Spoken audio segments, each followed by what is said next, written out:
Family kitchen റെസിപ്പിയിലേക്ക് എല്ലാവർക്കും സ്വാഗതം. ഞാനിന്നിവിടെ സ്പെഷ്യൽ ഇഡ്ഡലി തയ്യാറാക്കാനാണ് വന്നിരിക്കുന്നത്. കാഞ്ചിപുരം ഇഡ്ഡലിയാണ് തയ്യാറാക്കുന്നത്. അതിനുവേണ്ടി എന്തൊക്കെയാണ് വേണ്ടതെന്ന് നോക്കാം. മാവ് ഞാൻ ഇന്നലെ അരച്ചു വെച്ചിട്ടുണ്ട്. ഓരോ ഗ്ലാസ് വീതം പച്ചരി, ഉഴുന്ന്, പുഴുങ്ങലരി, ഈ മൂന്നും ഒരേപോലെ അളവിൽ തുല്യമായ അളവിലാണ് ഞാനിവിടെ അരച്ചു വെച്ചിട്ടുള്ളത്. സാധാരണ നമ്മുടെ ഇഡ്ഡലി മാവ് ദോശയ്ക്കൊക്കെ അരയ്ക്കുന്ന പോലെയൊക്കെ തന്നെ. പിന്നെ ശ്രദ്ധിക്കേണ്ട ഒരു കാര്യം എന്ന് വെച്ചാൽ ഇത് അധികം അരഞ്ഞിട്ടില്ല. ജസ്റ്റ് നിങ്ങൾക്ക് കാണുമ്പോൾ മനസ്സിലാവും തരി കെടുക്കുന്നുണ്ട്. ഇതിൽ ജസ്റ്റ് നന്നായി അരഞ്ഞിട്ടില്ല, ഇതിൽ നല്ല തരി കെടുക്കുന്നുണ്ട്. അപ്പോൾ ഈ ഒരു പരുവത്തിൽ വേണം അരച്ചെടുക്കാനായിട്ട്. പിന്നെ ഇഡ്ഡലി മാവിൻ്റെ ആ അളവിൽ തന്നെ നമ്മളിത് വെള്ളമൊക്കെ ഒഴിച്ച് അരച്ചെടുത്താൽ മതി. പിന്നെ ബാക്കി ഇവിടെ നമുക്ക് കുറച്ച് കാര്യങ്ങളുണ്ട്. ഇത് വറവിട്ടിട്ട് വേണം നമ്മൾ ഇഡ്ഡലി തയ്യാറാക്കാനായിട്ട്. അപ്പോൾ നമുക്ക് എന്തൊക്കെയാണ് അതിന് വേണ്ടതെന്ന് നോക്കാം. വറവിടാനായിട്ട് നമുക്ക് കടുക് വേണം. പിന്നെ കുറച്ച് അണ്ടിപ്പരിപ്പ് എടുത്തിട്ടുണ്ട് ഞാൻ. ഇത് ആവശ്യമുള്ളവർക്ക് എടുത്താൽ മതി, നിർബന്ധമില്ല. അത് ഞാനൊരു 5-10 എടുത്തിട്ടുണ്ട്. ഇഞ്ചി കുറച്ച്. ഇത് നല്ല ജീരകം ഞാൻ പൊടിച്ച് വെച്ചിട്ടുള്ളതാണ്. നന്നായി പൊടിച്ചിട്ടില്ല, ജസ്റ്റ് ഒന്ന് പൊടിച്ചിട്ടേ ഉള്ളൂ. ഇത് ചുക്കുപൊടിയാണ്. കുരുമുളകും ഇതുപോലെ നന്നായി പൊടിച്ചിട്ടില്ല, ഫൈനായിട്ട് പൊടിച്ചിട്ടില്ല, ജസ്റ്റ് ഒന്ന് ചതച്ചിട്ടേ ഉള്ളൂ. ഇനി നമുക്ക് കായപ്പൊടി വേണം, നെയ്യ് വേണം, കറിവേപ്പില വേണം. ഇത് നല്ലെണ്ണയാണ്. നല്ലെണ്ണ വീട്ടിലുണ്ടെങ്കിൽ അത് ഉപയോഗിക്കുക, അല്ലെങ്കിൽ സാധാരണ ഓയിൽ ഉപയോഗിച്ചാലും മതി. നല്ലെണ്ണയാണ് നമ്മൾ കൂടുതൽ ഉപയോഗിക്കുന്നത്. അപ്പോൾ നമുക്കിത് എങ്ങനെയാണ് തയ്യാറാക്കുന്നത് നോക്കാം.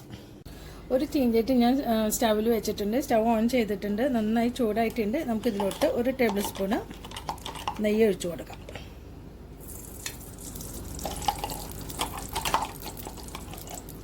ഇതൊന്ന് മെൽറ്റായതിന് ശേഷം നമുക്കിതിലോട്ട് അണ്ടിപ്പരിപ്പ് ഇട്ട് കൊടുക്കാം.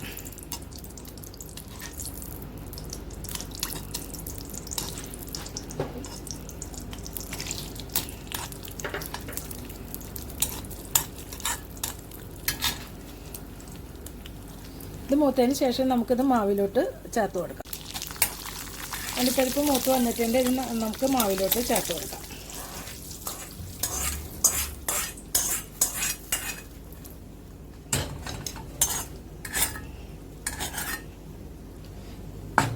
ഇത് കണ്ടു, ഇതേപോലെ മാവിലോട്ട് നേരിട്ട് ചേർത്ത് കൊടുത്താൽ മതി.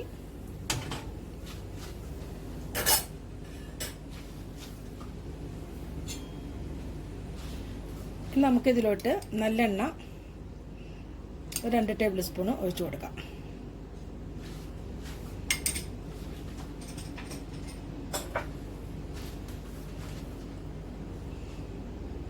അതിനുശേഷം നമുക്കിതിലോട്ട് ഒരു ചെറിയ സ്പൂണ് കടുക് ചേർത്ത് കൊടുക്കാം.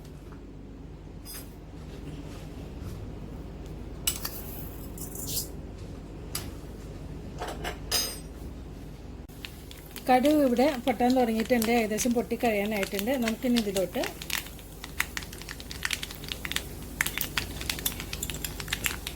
ഈ ചതച്ച് വെച്ചിട്ടുള്ള കുരുമുളക് 1 ടീസ്പൂൺ ചേർത്ത് കൊടുക്കാം. തീ നന്നായി ചെറുതാക്കി കൊടുക്കണം. അതിനുശേഷം നമുക്ക് ജീരകപ്പൊടി 1 ടേബിൾ സ്പൂൺ ചേർക്കാം. തീ ഓഫ് ചെയ്യാം.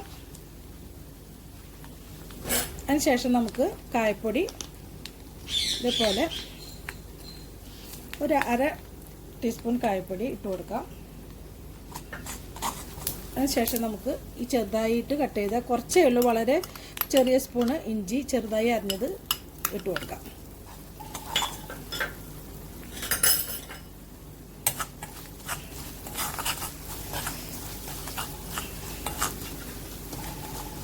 ഇതൊന്ന് മൂത്തതിന് ശേഷം നമുക്കിത് മാവിലോട്ട് ചേർത്ത് കൊടുക്കാം.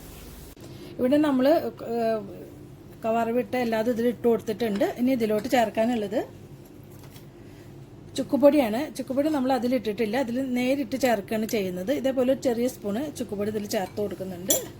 പിന്നെ നമുക്ക് കറിവേപ്പിലയാണ് ഇടാനുള്ളത്. അത് നമുക്ക് ഇതേപോലെ ചെറുതായിട്ടൊന്ന് കട്ട് ചെയ്തതിന് ശേഷം നമുക്ക് ഇട്ട് കൊടുക്കാം. കുറച്ച് ഫ്ലേവർ ഒന്ന് വരാനായിട്ടാണ് നമ്മൾ ഇതേപോലെ ഒന്ന് ചെറുതായിട്ട് കട്ട് ചെയ്യുന്നത്. ഇത് നന്നായി മിക്സ് ചെയ്തിട്ട് വേണം നമുക്ക് ഇഡ്ഡലി തയ്യാറാക്കാനായിട്ട്.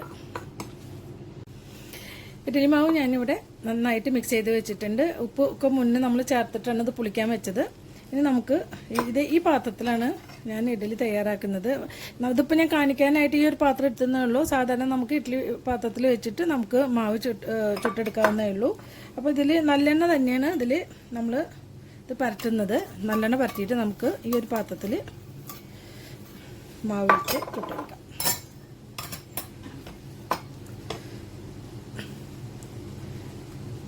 ഇത് വെവാനായിട്ട് ഇത്തിരി സമയം എടുക്കും.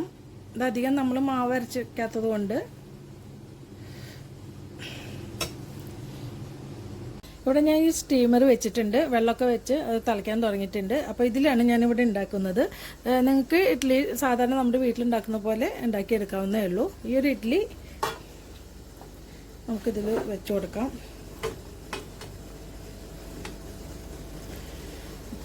ഇതൊരു 20 മിനിറ്റൊക്കെ വേണ്ടി വരും ഇത് വെവാനായിട്ട്. ചെറു തീയിലിട്ട് നമുക്കിത് മൂടി വെച്ച് വേവിച്ചെടുക്കാം. ഇഡ്ഡലി ആവുന്ന സമയം കൊണ്ട് നമുക്കൊരു ചട്നി തയ്യാറാക്കാം. അതിന് എന്തൊക്കെയാണ് വേണ്ടതെന്ന് നോക്കാം. തക്കാളി, നല്ലെണ്ണ, കടുക്, തേങ്ങ, കുരുമുളക്, മഞ്ഞൾപ്പൊടി, സാമ്പാർ പൊടി, പച്ചമുളക്, കായം, വേപ്പില, മുളക്. ഇത്രയാണ് നമുക്ക് വേണ്ടത്. ആദ്യം നമുക്ക് ഈ തക്കാളി ഒന്ന് അരച്ചെടുക്കണം തേങ്ങയിട്ട്. തേങ്ങ ഞാനിവിടെ 2 ടേബിൾ സ്പൂണാണ് തേങ്ങ എടുത്തിട്ടുള്ളത്. അത് അളന്ന് വെച്ചിട്ടുള്ളതാണ്. ഇത് നമുക്ക് മിക്സിയിലിട്ട് നന്നായി അരച്ചെടുക്കാം. തക്കാളി ചെറിയ കഷ്ണങ്ങളാക്കിയിട്ട് എടുത്തിട്ടുണ്ട്. നമുക്കിതിൽ മിക്സിയിലേക്ക് ഇട്ട് കൊടുക്കാം. 2 ടേബിൾ സ്പൂണ് തേങ്ങ ചെറിയത്. ഇത് രണ്ടും കൂടി നമുക്ക് നന്നായി അരച്ചെടുക്കാം. തക്കാളിയും തേങ്ങയും ഞാൻ നന്നായി അരച്ചിട്ടുണ്ട്. തേങ്ങ ഒരുപാട് നന്നായിട്ട് അരഞ്ഞിട്ടൊന്നുമില്ല. ഒരു ഏകദേശം നമ്മൾ ചമ്മന്തി അല്ലെങ്കിൽ ചട്നിക്ക് അരയ്ക്കുന്ന പോലെ തന്നെ അരച്ചെടുത്തിട്ടുള്ളൂ. നമുക്കിതിനെ എങ്ങനെയാണ് തയ്യാറാക്കുന്നത് നോക്കാം. ഇവിടെ ഇഡ്ഡലി ഒരു 20 മിനിറ്റോളായി വെച്ചിട്ട് നമുക്കിത് വെന്തോന്ന് നോക്കാം. ഇത് നന്നായി പൊങ്ങി വന്നിട്ടുണ്ട്.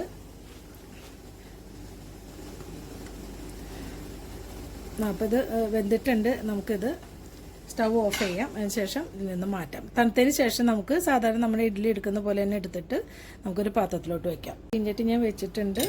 സ്റ്റവ് ഓൺ ചെയ്തിട്ടുണ്ട്. നമുക്കിതിലോട്ട് 2 ടേബിൾ സ്പൂണ് എണ്ണ ഒഴിച്ച് കൊടുക്കാം. നല്ലെണ്ണ തന്നെയാണ് ഞാനിവിടെ ഉപയോഗിക്കുന്നത്. അതിന് പകരം നമുക്ക് വെളിച്ചെണ്ണ ഏതെങ്കിലും റിഫൈൻഡ് ഓയിൽ ഉപയോഗിക്കാം. എണ്ണ ചൂടായതിന് ശേഷം നമുക്ക് കടുക് ഇട്ട് കൊടുക്കാം. എണ്ണ ഇവിടെ നന്നായി ചൂടായിട്ടുണ്ട്. ചെറിയ സ്പൂണ് കടുക് ഇട്ട് കൊടുക്കാം.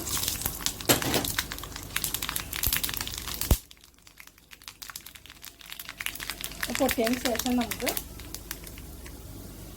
ചെറുതായി അരിഞ്ഞ് വെച്ചിട്ടുള്ള പച്ചമുളക് ചേർത്ത് കൊടുക്കാം. ഒരെണ്ണ ഞാൻ ചെറുതായിട്ട് എടുത്തിട്ടുള്ളൂ.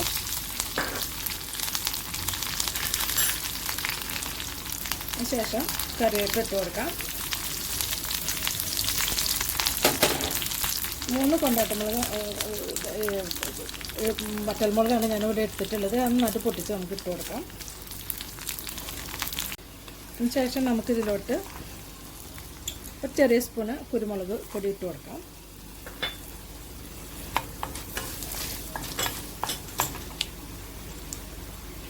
ഒരു ചെറിയ സ്പൂണ് മഞ്ഞൾപ്പൊടി, ഒരു 1/2 സ്പൂൺ എടുത്തിട്ടുള്ളൂ.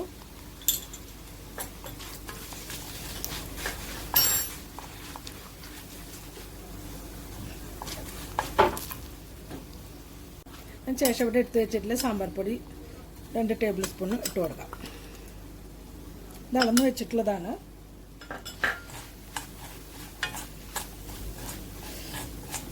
ഒന്ന് ഇളക്കിയതിന് ശേഷം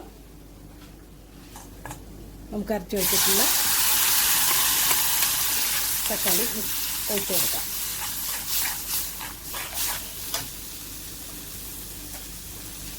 ഈ അരപ്പിലോട്ട് കുറച്ച് വെള്ളം ഒഴിച്ചിട്ട് നമുക്ക്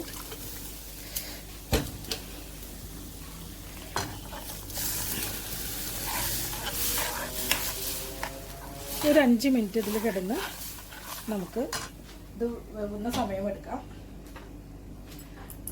ഇതിലോട്ട് ആവശ്യത്തിനുള്ള ഉപ്പ് ചേർത്ത് കൊടുക്കാം.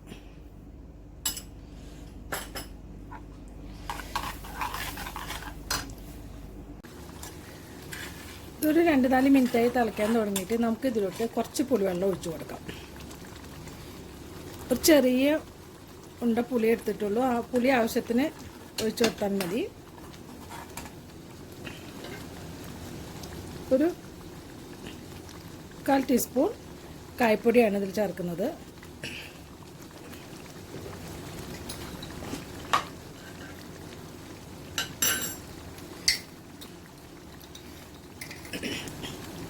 ഒരു 1/2 സ്പൂൺ ചെറിയ സ്പൂൺ പഞ്ചസാര ചേർത്ത് കൊടുക്കുന്നുണ്ട്. ഇത് നന്നായി ഒന്ന് ഇളക്കി തിളച്ചതിന് ശേഷം നമുക്കിത് ഇറക്കി വയ്ക്കാം. ഇവിടെ ഇപ്പോൾ ചട്നി ഒരു 10 മിനിറ്റായി തിളയ്ക്കാൻ തുടങ്ങിയിട്ട്. ഇപ്പോൾ ഈ ഒരു സമയത്ത് നമുക്ക് ഉപ്പൊക്കെ നോക്കാം. ഉപ്പും മധുരം കുറച്ചും കൂടി വേണമെന്നുള്ളവർക്ക്, ഇഷ്ടമുള്ളവർക്ക് കുറച്ചും കൂടി മധുരം ചേർക്കാം. ഞാനൊരു ചെറിയ സ്പൂൺ കൂടി പഞ്ചസാര ഇതിൽ ആഡ് ചെയ്തിരുന്നു. അപ്പോൾ എനിക്ക് കുറച്ചും കൂടി മധുരമാണ് കൂടുതൽ ഇഷ്ടം തോന്നിയത്. നമുക്ക് ഉപ്പൊക്കെ നോക്കാം.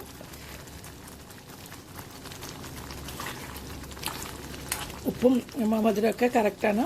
നമുക്ക് സ്റ്റവ് ഓഫ് ചെയ്യാം. നമ്മുടെ സ്പെഷ്യൽ തക്കാളി ചട്നി ഇവിടെ റെഡി ആയി കഴിഞ്ഞു. അപ്പോൾ ഇതെല്ലാവരും ഒന്ന് ട്രൈ ചെയ്ത് നോക്കണം. കുറച്ച് ഇൻഗ്രീഡിയൻസൊക്കെ ഇതിൽ ചേർക്കാനുണ്ട്. അത് മാത്രമേ ഒരു ബുദ്ധിമുട്ട് തോന്നുള്ളൂ. നമ്മൾ സാധാരണ നമ്മൾ ചട്നിയിലൊന്നും അങ്ങനെ കായം അങ്ങനെയൊന്നും ചേർക്കാറില്ല. ആ ഒരു വ്യത്യാസം മാത്രമേ ഉള്ളൂ. പക്ഷേ ഒരു വ്യത്യസ്തമായിട്ടുള്ള ചട്നി ഇവിടെ നല്ല ടേസ്റ്റ് ആയിട്ട് റെഡി ആയിട്ടുണ്ട്. അപ്പോൾ എല്ലാവരും ഇത് ട്രൈ ചെയ്ത് നോക്കണം. ഇനി നമുക്ക് നമ്മുടെ സ്പെഷ്യൽ ഇഡ്ഡലിയും ഇവിടെ റെഡി ആയിട്ടുണ്ട്. നമുക്കൊരു സ്പൂൺ വെച്ചിട്ട് ഇത് സൈഡിൽ നിന്ന് എടുത്തിട്ട് വേണം ഇത് എടുക്കാനായിട്ട്. ഞാൻ കാണിച്ചു തരാം. ഇത് ഒരു സ്പൂൺ വെച്ചിട്ടോ അല്ലെങ്കിൽ ഒരു കത്തിയുടെ സൈഡ് ഭാഗം കൊണ്ട് നമുക്ക് എടുക്കാവുന്നേ ഉള്ളൂ. ഇതേപോലെ ഒന്ന് പതുക്കെ സ്പൂൺ കൊണ്ട് ചുറ്റും താഴെ വരെ കൊണ്ടുപോവുക. അപ്പം അതിന് ശേഷം നമുക്ക് ഇതേപോലെ കിട്ടും. കാണാൻ നല്ല ഭംഗിയുണ്ട്. നല്ല സ്മെല്ലൊക്കെയാണ് ഇത്. ശരിക്കും ഇത് മാവന്നെ നമ്മൾ മിക്സ് ചെയ്യുമ്പോൾ തന്നെ നല്ല സ്മെല്ലുണ്ട്.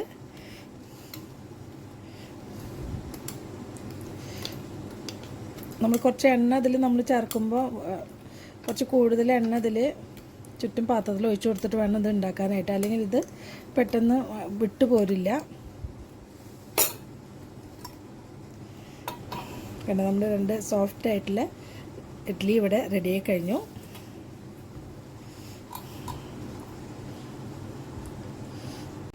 ഇവിടെ നമ്മുടെ കാഞ്ചീപുരം ഇഡ്ഡലിയും സ്പെഷ്യൽ തക്കാളി ചട്നിയും ഒക്കെ റെഡിയായി കഴിഞ്ഞു. അപ്പോൾ എല്ലാവരും ഇത് ട്രൈ ചെയ്ത് നോക്കണം. ഈ ഒരു ഇഡ്ഡലിയുടെ കൂടെ ഈ ഒരു ചട്നി കൂട്ടി കഴിക്കാൻ വളരെ നല്ല കോമ്പിനേഷനാണ്. നല്ല ടേസ്റ്റിയാണ്. അപ്പോൾ എല്ലാവരും ഒരു പ്രാവശ്യമെങ്കിലും ട്രൈ ചെയ്ത് നോക്കണം. അടുത്ത നല്ലൊരു റെസിപ്പി ആയിട്ട് വരുന്നവരെ താങ്ക് യു.